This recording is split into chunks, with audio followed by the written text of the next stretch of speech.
Un ancien artiste de rue sans domicile adopte la petite fille qu'il a rencontrée pour la première fois 4 ans auparavant dans le cimetière où ses parents sont enterrés. Michael Rowling détestait sa vie. Il avait été un homme marié heureux, avec une famille merveilleuse et une brillante carrière d'artiste. Aujourd'hui, il n'est plus qu'un mendiant sans abri. La rapidité avec laquelle les choses s'étaient effondrées était effrayante. On avait diagnostiqué une leucémie chez sa fille Terry, âgée de 7 ans, et après son décès, la femme de Michael l'avait quitté. Michael est tombé dans une profonde dépression, obsédé par ce qui aurait pu être. Il a cessé de peindre, ses économies se sont épuisées. Il s'est retrouvé à la rue SN Fichet, jusqu'à ce qu'il rencontre Meghan au cimetière. La seule chose à laquelle Michael tenait encore était le souvenir de sa fille et il se rendait sur sa tombe tous les dimanches.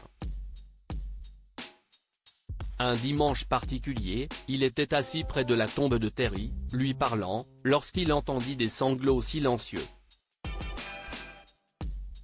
À quelques pas de là, une petite fille était agenouillée, serrant une poignée de fleurs sauvages et pleurant pitoyablement. « Vous me manquez, papa et maman », disait l'enfant, en pleurant. « J'essaie d'être courageuse, mais c'est très difficile. C'est mon anniversaire la semaine prochaine, et vous deviez m'emmener à Disneyland, vous vous souvenez? Maintenant, nous n'irons jamais ensemble. Toutes les choses que nous avons faites ensemble me manquent, et toutes celles que nous ne ferons jamais. » Michael se leva et s'approcha de la petite fille. « Tu vas bien ?» lui a-t-il dit doucement pour ne pas l'effrayer.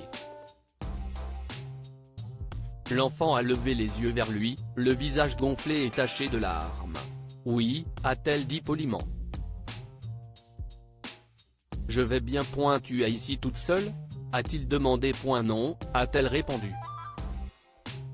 « Mes parents d'accueil sont là aussi, mais je leur ai demandé de me laisser parler à mes parents seuls. »« Pourquoi êtes-vous ici ? » ?»« Ma petite fille est décédée », a dit Michael. « Alors je crois que je sais ce que tu veux dire quand tu dis que toutes les choses que vous ne ferez pas ensemble te manquent. » « Oui », a dit doucement la jeune fille. « Vous pensez que c'est drôle de rater l'avenir ?» Michael secoua la tête. « Non », répondit-il. « Je comprends exactement ce que tu ressens.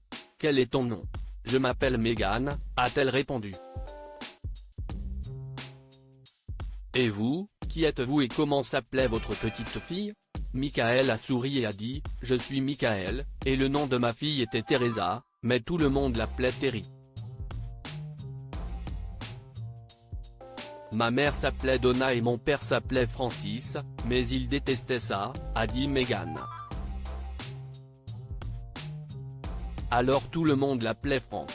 Vous pouvez voir leurs photos. Michael s'est approché pour regarder les photos, insérées dans des ovales en acrylique transparent sur les pierres tombales. « Ils sont très beaux », a dit Michael. « Tu ressembles à ta mère. » Alors qu'une grande femme est apparue et a regardé Michael avec méfiance. « Qui êtes-vous ? » demanda-t-elle. « Et qu'est-ce ce que vous faites à parler à Meghan ?» Meghan s'est levée d'un bond. « C'est bon, Joanne », a-t-elle dit à la femme. Michael me parlait de sa fille. « Elle est morte aussi, comme mon père et ma mère. » La femme n'avait pas l'air rassurée. « Qu'est-ce ce que je t'ai dit sur le fait de ne pas parler à des inconnus ? Allez, c'est l'heure de rentrer. » Meghan s'est levée docilement et a dit à Michael, « C'est mon anniversaire la semaine prochaine, samedi. S'il vous plaît, venez à ma fête. C'est au numéro 27 de Fremont Avenue. » La femme regardait Michael d'un air renfrogné et entraînait Meghan aussi vite qu'elle le pouvait. Michael pouvait l'entendre gronder l'enfant pour avoir donné son adresse à un inconnu. CIST alors qu'il eut une idée. Lorsque Michael est arrivé, Meghan fêtait son anniversaire avec ses petits amis dans le jardin. « Qui êtes-vous » demanda un homme costaud. « Je suis un ami de Meghan », a expliqué Michael. « Je suis venu apporter un cadeau. Meghan », a hurlé l'homme. « Un de tes amis t'a apporté un cadeau ». Meghan est arrivée en courant et a immédiatement reconnu Michael. « Vous êtes venu ?» s'est-elle écriée. « Je suis si contente. Je t'ai apporté un cadeau », a dit Michael en tendant à Meghan un gros cadeau mal emballé. Il regarda avec appréhension Meghan le déballer et vit l'étonnement sur son visage. « Comment avez-vous fait ça ?» demanda-t-elle, les larmes aux yeux. Elle brandit une peinture d'elle, de sa mère et de son père devant le château de Cendrillon à Disneyland. « Je me suis souvenu que tu disais que les choses que tu ne ferais jamais avec eux te manquaient, » a dit Michael. « Je voulais que tu aies ceci. Merci, » a murmuré Meghan. Son père adoptif a pris le tableau et l'a étudié. « Si est-ce vous qui l'avez peinte ?» demanda-t-il. « Je suis le directeur d'un lycée et nous cherchons un professeur d'art. Je pense que vous devriez poser votre candidature pour ce poste. » Michael l'a fait, et il a obtenu le poste. Il est également devenu le meilleur ami de Meghan. Petit à petit, il a repris sa vie en main. Il est tombé amoureux d'une collègue enseignante et l'a épousée. Le jour du mariage, Meghan était la bouquetière. Michael et sa nouvelle épouse, Rita, ont annoncé à Meghan le vœu le plus cher de leur cœur, ils voulaient qu'elle soit leur petite fille pour toujours. Meghan a regardé fixement Michael et ses yeux se sont remplis de larmes. « Vous voulez dire que vous allez être mon père ?» a-t-elle murmuré. «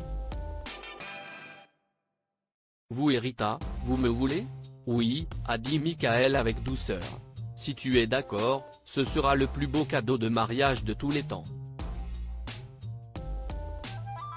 Meghan a passé ses bras autour du cou de Michael et a murmuré « J'ai su quand je vous ai vu pour la première fois au cimetière que vous étiez spécial.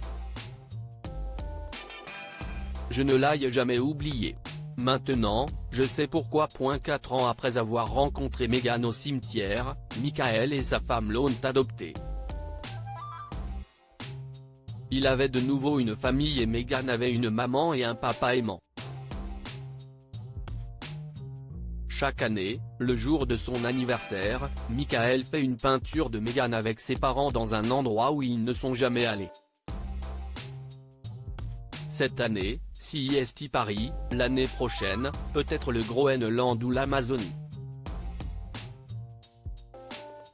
Michael veille à ce que les parents de Meghan fassent partie de sa vie, tout comme sa fille fera toujours partie de la sienne. Que pouvons-nous apprendre de cette histoire? Ceux que nous aimons font à jamais partie de notre vie et de notre cœur, même s'ils sont décédés. Michael a compris à quel point ses parents manquaient à Meghan, parce qu'il a éprouvé le même chagrin. Un acte de gentillesse peut guérir un cœur brisé. Le gentil cadeau de Michael a permis à Meghan de retrouver son rêve de voir le monde avec ses parents bien-aimés. Partagez cette histoire avec vos amis.